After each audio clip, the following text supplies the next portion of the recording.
तो आई सबसे पहले देवादिदेव महादेव गुरु के चरण में कोटि कोटि प्रणाम। हमार प्रणाम के स्वीकार करें। माँ भगवती के चरण में कोटि कोटि प्रणाम करतनी। गौरी गणेश के चरण में कोटि कोटि प्रणाम करतनी। हमार प्रणाम के स्वीकार करी। धरती पर बैठल धरती माता के चरण में कोटि कोटि प्रणाम करतनी। हमार प्रणाम के स्वीकार करी। हमार प्रणाम के स्वीकार करी। साहब हरेंद्र नंदन नीलम दीदी के चरण में कोटि कोटि प्रणाम करतनी। हमार प्रणाम के स्वीकार करी।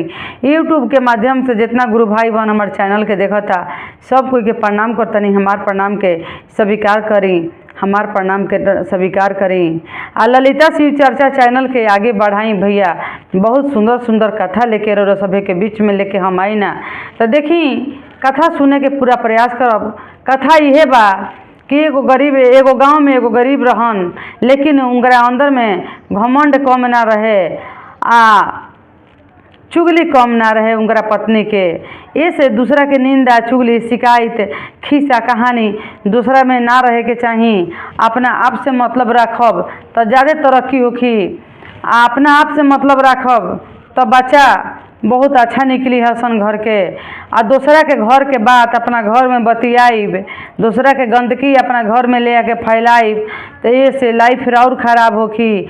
दूसरा के तो खराब भइल बा जौन तो भइले बा। ये भैया ये दीदी ये से अपन ही खिस्सा करी, अपने पूजा पाठ में बाझल रही, अपन घर के चर्चा करी, अपना घर के खिस्सा करी, महादेव गुरु के खिस्सा करी, महादेव गुरु के कहानी करी। तो देखी जो वो गरीब परिवार रहन गांव में, तो वो तो जौन रहन से रहले रहन, गांव भर के बात सुनत रहन आ घर में आके अपना पत्नी से बतावत रहन, पत्नी से कहत रहन। घर में बाल बच्चा भी सुनी तो का गलत प्रभाव पड़ी कि ना पड़ी। दूसरा चीज़ उनकर पत्नी पूजा करे खातिर जासा तो ऐसे कहस कि हमार सब है गाँव में फलानमा बा, ओकरा घर धन के कमी नहीं खे, मार छका छकी खाता रसन। इहे बतवा कहस। सोरहो गरी मन में उनकरा जलन रहत रहे एक दूसरा के प्रति, ईर्ष्या जलन ताक झाँक केकरा घरे का होता केकरा घरे का नहीं होता, उसे रोरा का मतलब बा। तो वो मतलब बहुत पति पत्नी लोग रखत रहे। भगवान के जलवो ढारस तब दिमागवा मुंगरा उहे चले। पूजा करे जास तो हो कि भगवान केहू के दे के मार भर देलन आ केहू के खाहू के ठेकान नहीं खे। इहे बतिया कह भगवान के गाड़ी देश कि भगवानवा दुरंगी बा, भगवानवा दुरंगी बा। होकरा घरवा नौकरी सर्विस सब चीज़ देले बा, ओकरा घरे महल से 2 महल दे देले बा आ हमरा घरे झोपड़ियों के ठेकान नहीं खे। मार ओकरा घरे खाना के ठेकान नहीं खे कि लोग दुनिया खाता, हमरा घरे अपनों के ठेकान नहीं खे। तो काहे नहीं खे अपना कर्म फल परोरा याद करी। शायद वो याद कैले रहती तो ई दिन देखे के ना पड़ रही तो पूजो करे जास तो इहे बतिया। आ पति से कहस तो पति हूँ में हूँ मिलावत रहन कि ठीक कह तरू, देख ना ओकरा घरे हे तना धन देले बन भगवान आ हमनी के कमी कितना कैले बन। हम ही एगो धरती पर पापी बानी, हम ही एगो धरती पर पाप कैले बानी कारे भगवानवा। ऐसे ही कह के भगवान के बोलस तो ये बताई भगवान के कितना बुरा लागत हुई। सोचे के चाहिए कि कौन गलती भइल, कौन भूल भइल, कौन चूक भइल कि ई सजा हमनी के भगवान देता नहीं। अब से ये गलती ना करे के कम से कम अगला जन्म खातिर तो बढ़िया कर्म करी। केहू के खिस्सा कहानी ना करी, केहू के चुगली शिकायत ना करी, केहू के देख के जली ना कि हे भगवान हमनियों के दिन फेर दही। तो ये सब ना रहे। देखी गुरु बहना लोग ऐसे ही करते करते कुछ समय व्यतीत भइल जाए गोइल बा। कुछ गुरु बहना लोग मंदिर में शिव चर्चा करत रहे। बहुत लोग बैठ के शिव चर्चा कथा भजन खिस्सा करत रहे मंदिर में बैठ के। वही बीच में इनकर औरत जो रही गरीब परिवार से वो जाके खड़ा होकर सुने लगली कि देखो तनी कि कथा में का होखता, ये शिव चर्चा कैसे कैसे लोग करता, हमहू देखब हमहू सुनब। सुनली देखी सुनते ही उनका मन बदल गइल बा। आ मन में भगवान विचार होखे लगलन कि ना भगवान सत्य बड़न। तबे तो इतना लोग महादेव गुरु के मन ले बा।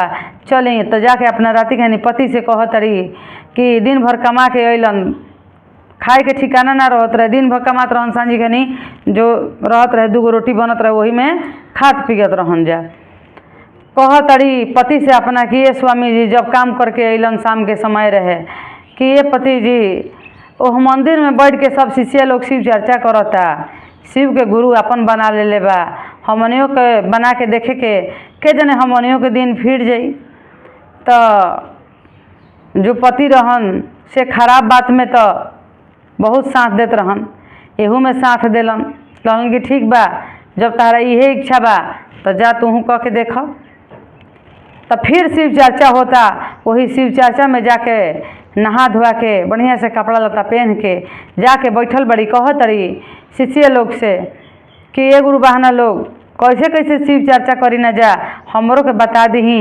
नाम के घोषणा करवावे खातिर आइल बनी, हमरो नाम के घोषणा कर दही, हमरा स्वामी जी के भी कर दही। चर्चा कैसे होखला, दया कैसे मंगाला, हमरा के बतला दही। गुरु बहना लोग नाम के घोषणा उनकरो के कर दिलस, उनकरा पति के कर दिलस।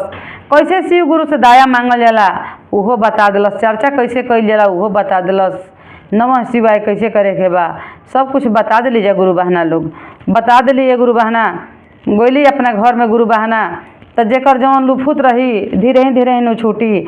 चुगली उनकरा दिमाग से जात ना रहे, दूसरा के गिला शिकायत उनकरा मन से निकलत ना रहे, ना उनकरा पति के। तो अपना घर में गोली पूजा पाठ करत रही, अंदर में अपन पत्नी पूजा करत रही। आ देखी महादेव गुरु भेष बदल के उनकरा दरवाजा पर आइल बनी। आया के आ मांगत तनी कहत तनी कि ये बच्चा कुछ खाए के बात ले आव, हमरा बड़ा जोर के भूख लागल बा। ये बच्चा कुछ खाए के बात तारा घर तो ले आव, बड़ा जोर के भूख लागल बा। 3 बार बोलल बनी। ये बच्चा कुछ बा खाए के तो ले आव, बड़ा जोर के हमरा भूख लागल बा। उ जे रहन गरीब परिवार से निकलन अपना घर से, पत्नी उनकर पूजा करत रही। आ जाके दरवाजा पर पूछत हन कि बोलत तारा का हो गल कि हमारा दरवाजा पहला का दिक्कत बा। आ तो दिक्कत नहीं के बाबू, हमारा भूख लागल बा, बड़ा जोर के प्यास लागल बा, तनी पानी पिया दे 1 लोटा, आ हमरा के कुछ खाए के दे दो। तो कहत है कि का खाए के दीही, हमारा अपना के तो ठेकाने नहीं खे, तो तहारा के कहाँ से खियाई। 2 गो तो रोटिए बा हमरा घरे, एगो हम खाइम, एगो हमार पत्नी खाई हैं, उहे 2 गो रोटी बा, तो हमें तारा के का दही। आ तो ऐसन करो ना कि 1 गो रोटी तू हमारा के दे दा, आ 1 रोटी में से तू लोग तूर के खा ली, तूहू खा लेब, तार पत्नी खा लीहन। 1 लोटा पानी पिया दा, हमार प्यास मिट जी, भूख मिट जाई।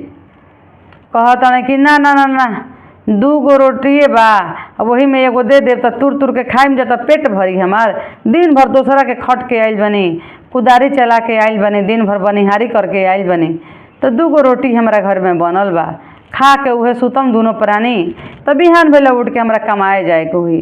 फलाना चिलाना के तो इतना धन संपत्ति भरल बा, ओकरे दरवाजा पर जाके मांग ल। हमरा घरे भगवानवा कुछ देलस, हमरा घरे कुछ नहीं के। फिर हुए बात तो कहलन महादेव गुरु भेष बदल के तो गोले रहन के देखा ये बच्चा मत तो हमारा के ना देव तो, लेकिन तू एगो काम कर कि देख है जौन उनका दरवाजा पर गाय एगो बान्हा रहे, ई जौन तार एगो गाय बिया, यह गाय के सीकड़ जौन बा, इस सीकड़ के तू बेच द मार्केट में ले जाके। तार लगे कुछ नहीं के खाए के पिए के रहे के साधन, तो ई गैया के शिकारवा के बेच द। बेच देव तो कुछ तारा लगे पैसा आ जी, आ वो पैसा से एगो मटका मिट्टी के खरीद ल, खूब सुंदर बढ़न चका एगो मटका खरीद ल, आ कुछ अनाज ले ल, आटा पिसान लेके। आ तू एक काम कर कि एह मटका में भर के पानी रख, आ केहू आई ओकरा के तू 1 गिलास पानी पिया दिल करी ह। अपना दुआर पे एगो टेबल लगा दो, वही टेबल पर मटका धो द, आ कुछ खाना रख द। जे आई ओकरा के अपना खाना दे दी ह, आ 1 गिलास पानी दे दी ह, ओकर मन ठंडा हो जाई, ओकर आत्मा ठंडा हो जाई, तो तहरा जरूर पुण्य मिली। तो कहलन कि हमारा अपना के खाए के ठेकान नहीं खे, तो हम दूसरा के कहाँ से देखब। अब जौनो शिकारवा बा गैया के उहो बेच दही, आ तो गाय के पगहा लगा दो, आ सीकर बेच के तू अपना सामान ले आव ना। देवल तो भगवान बन, कर्म कर पहले तू कर्म कर। देखी नाम के घोषणा करवाते कंगन पहनले बड़ी, अपना पति के पहनला मिले बड़ी, आ महादेव गुरु का दरवाजा पर जाके कहले बनी दर्शन भइल। अब महादेव गुरु साक्षात ज्ञान देतनी कि तू गाय के सीकर बेच द, और उ सीकर बेच के कुछ खाए के अनाज खरीद ल, आ एगो मटका खरीद जौना में कि ठंडा पानी रहे, केहू आई ओकरा के शीतल ठंडा पानी पियब तो ओकर आत्मा ठंडा हो जाई, ओकर मन बड़ा खुश हो जाई। ओकरा के खाना खियब तो तहरा बड़ा पुण्य मिली। कहलन कि एक दिन खिया देब तो दूसरा दिन कहाँ से ले आए, आ तो दूसरा दिन के तू सोचा मत, करे वाला सब ऊपर वाला बड़न। तू पहले ई सीकर बेचा, इनकरा के पगाह लगावो गाय गौ माता के, आ जाके तू लेके आवो, पहले देख तो देव वाला तो भगवान हमें। देखी गुरु बहाना का काम कैलन कि सीकर गाय के खोल ले बड़न, आ खोल के बाजार में लेके चल गलन मार्केट में, सीकर के बेच देलन, कुछ खाए के अनाज ले लेलन, साग सब्जी ले लेलन। वही में एगो मटका ले ले बन, आ ले आके अपना दुआर पे एगो चौकी लगा देले बन। वही चौकी पर मटका भर के पानी रख देलन, कुछ खाए के रोटी रख देले बन, अपना पत्नी से बनवा के सब्जी रोटी।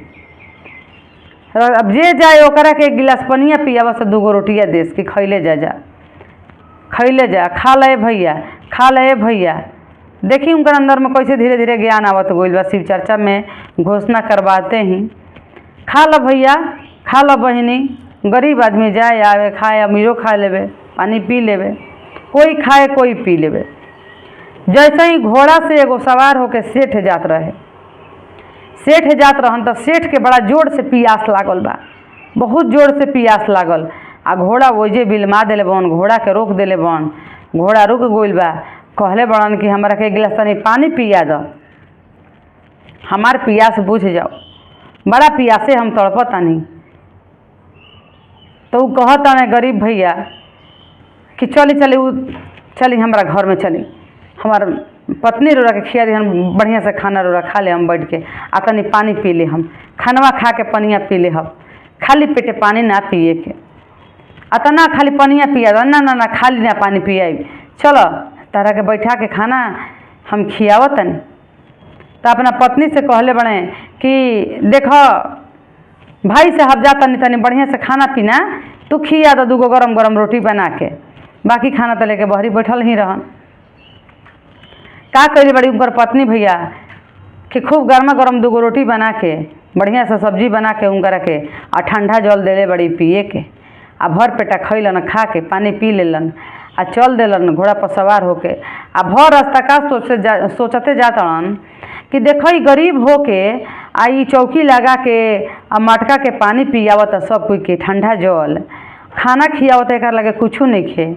ताकत तनी घर में दकनी हकन हूँ तो कुछ बेचारा के हिरवा के घर में नहीं खे लौकत, ना के नहूँ अनाज बना बारी बा, कहाँ से खियावत आई, एक लगे तो कुछ बा ना, अपने गरीब से दुखियारा बाई। ओहरे हाथाना गरीब आदमी ऐसे खाना खियावता बढ़िया से, सब कोई के पानी पियाता, हमार धन का होई कि हम आज तक केहू के दान पुण्य ना कैनी, हमार लगे समय टाइम नहीं खे कि हम केहू के दान पुण्य करी, एक लगे टाइम बा, एक लगे धन नहीं खे, लेकिन एक लगे समय बा तब न खियावता। चलो यही में हमहू शामिल हो जाता, नहीं हमहू यही में घरे जाके शामिल हो जिम। ओकरा के का कैलन कि आता पता अपना सब है जतना नौकर चाकर रहन सेठ के, सबके पता बतला दिलन कि जाओ गांव में हे जगह पर मटका लगा के एगो गरीब खियावता, पानी पियावता, एक ट्रक ओकरा लगे अनाज पहुँचाव, आ गाड़ी भर के सब्जी पहुँचाव कि दुनिया के वो पेट भरो हो जावा, खियावता खाना। कम से कम हमारा समय टाइम नहीं के तो हम दे के तो कुछ पुण्य ले ली, हमरो कुछ पुण्य मिल जाई, जेकर चू नौकर पुण्य ले जा दे आव। तो नौकर चाकर सब मिल के आ गाड़ी भर के एक ट्रक ले जाके अनाज उनका दुआर पर दे दिलस, आ एक गाड़ी सब्जी ओजा उतर गुल बा, दाल दलहन सब चीज़ आइल बा। अब राजा साहेब के घर में धरा गुल,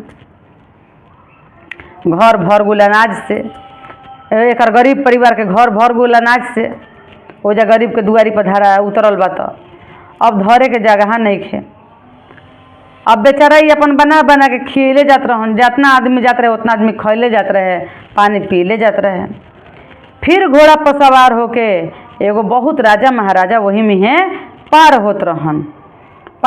राजा महाराजा देखलन कि मटका के पानी रखल बा, जल तो बड़ा ठंडा हुई, तनी एक गिलास पी ली। आजकल आदमी फ्रिज के पानी पियता, कहता कि हम फ्रिज के पानी पियतनी। फ्रिज के पानी से आदमी के तबीयत खराब हो जाता, मन खराब हो जाता, गला खसखसाए लागता। लेकिन पहले के लोग का करत रहे, मटका के ही पानी पियत रहे। सतुआनी में, चैत के सतुआनी में मटका आवत रहे पूजाई करे खातिर, वही मटका के पानी सब लोग ले लेके मटका धो देते रहे और वही मटका में पानी भर के आदमी पियत रहन। मन सब कोई के तबीयत पानी ठीक रहत रहे। आज फ्रिज के पानी पी पी के सब कोई बीमार पड़ता। तब पहले के कुछ है, अब के कुछ बा।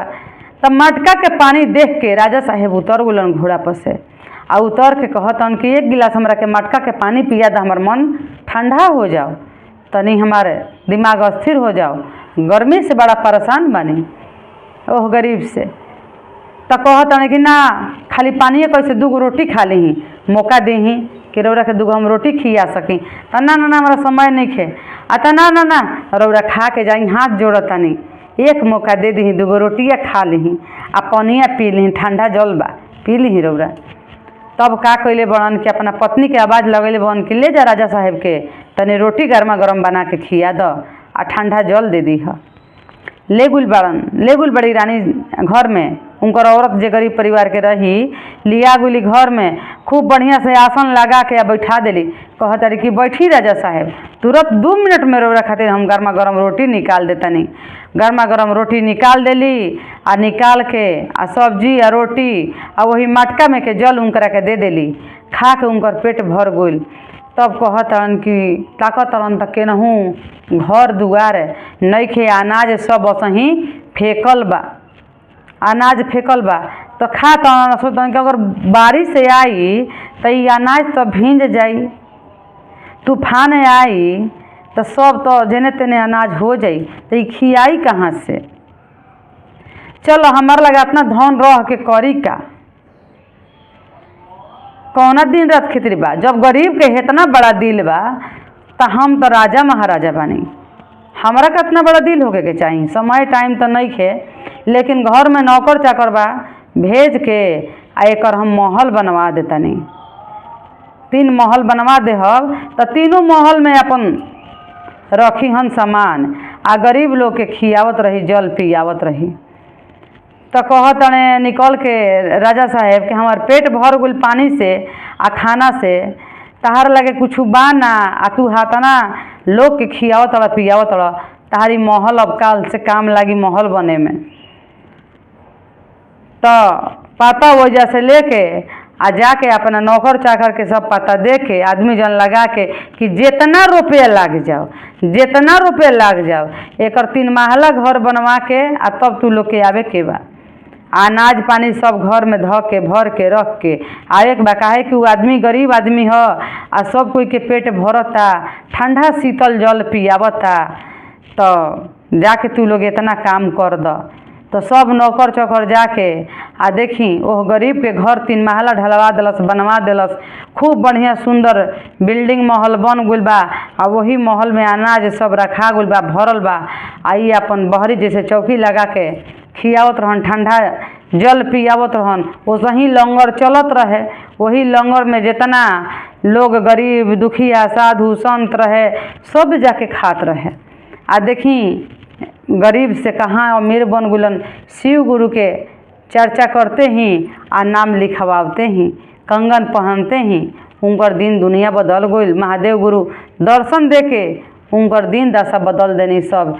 तो देखी गुरु बहना लोग, गुरु भैया लोग, जे बा अपना महादेव गुरु के अपना मन तन से दिल से पुकार करी तो हमनी के महादेव गुरु जरूर सुनीला आ सुनम आ सब दुख दूर उहे के करब। तो जेकरा जवन कष्ट बा महादेव गुरु के शरण में बताई, महादेव गुरु से बतावे के प्रयास करी। आदमी से बता के हम रौरा का करब, कोई हरी ना दुख मजाक उड़ाई। महादेव गुरु सुनम तो समस्या के निदान जरूर बताई आ जरूर निकालब। तो इहे कह अपना महादेव गुरु के चरण में विराम देतनी। हमार प्रणाम के स्वीकार करी।